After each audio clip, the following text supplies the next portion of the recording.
Uma vida intensa tem a ver com uma vida com propósito. Viver é uma das coisas mais raras do mundo, porque a maior parte das pessoas apenas existe. Tem uma frase do Martin Luther King que eu sou apaixonado. Ele fala: se o homem não descobriu nada pelo que morreria, ele não está pronto para viver. Eu acho que muitos de nós não estão em um caminho, mas sim uma rotina. Nós confundimos conforto com paz, crença com fé, riqueza com bênção e existência com vida. Seu futuro está muito mais ligado a como você está do que como as coisas estão. Pois é, Deus amava o único filho dele, permitiu que ele passasse por muita coisa para a gente estar aqui. Você percebe que às vezes a gente questiona Deus por não estar sendo poupado de algo que ele não poupou nem Jesus? Jesus foi humilhado, traído, Jesus foi exposto, Jesus foi envergonhado. Rasgaram suas vestes, tiraram sortes dela, ele ficou nu, pediu água, deram vinagre, colocaram uma lança na costela dele, irmão. Jesus enfrentou coisas que em muitos momentos a gente está perguntando: Deus, por que você se esqueceu de mim, filho? Eu não esqueci de Jesus naquela cruz. E ao terceiro dia eu mandei chamá-lo de volta. Eu também não me esqueci de você nessa crise. Os processos forjam o nosso caráter, os processos separam meninos de homens. Tempos difíceis geram homens fortes.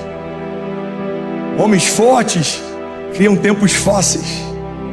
Tempos fáceis geram homens fracos. Homens fracos geram tempos difíceis. É esse momento, eu gosto muito de usar esse termo, é esse momento que separa meninos de homens. É nesse momento que alguns ficam esperneando, perguntando por que comigo, e outros se posicionam perguntando o que eu preciso entender nesse tempo.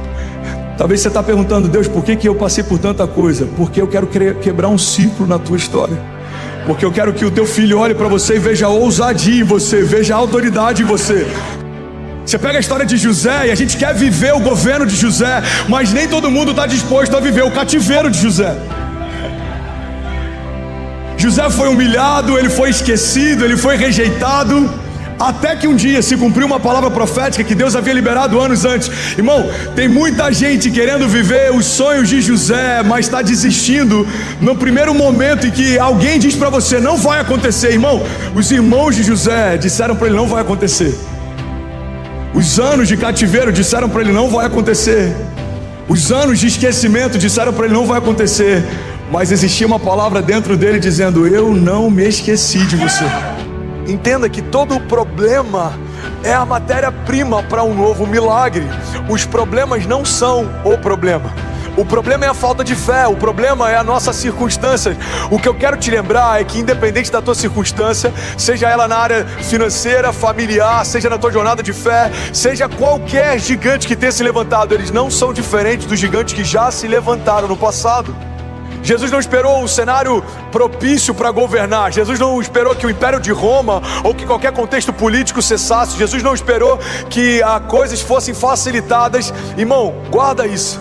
O problema é que tem muita gente esperando um cenário favorável, quando na verdade o favor que você carrega é que vai mudar os cenários que você vive. Você está esperando cenários favoráveis, mas na verdade os cenários estão esperando que o teu favor mude as circunstâncias. Um homem que sabe o que carrega não depende de circunstâncias favoráveis para fluir. Não faz sentido o ventre de uma mulher virgem gerar o Filho de Deus.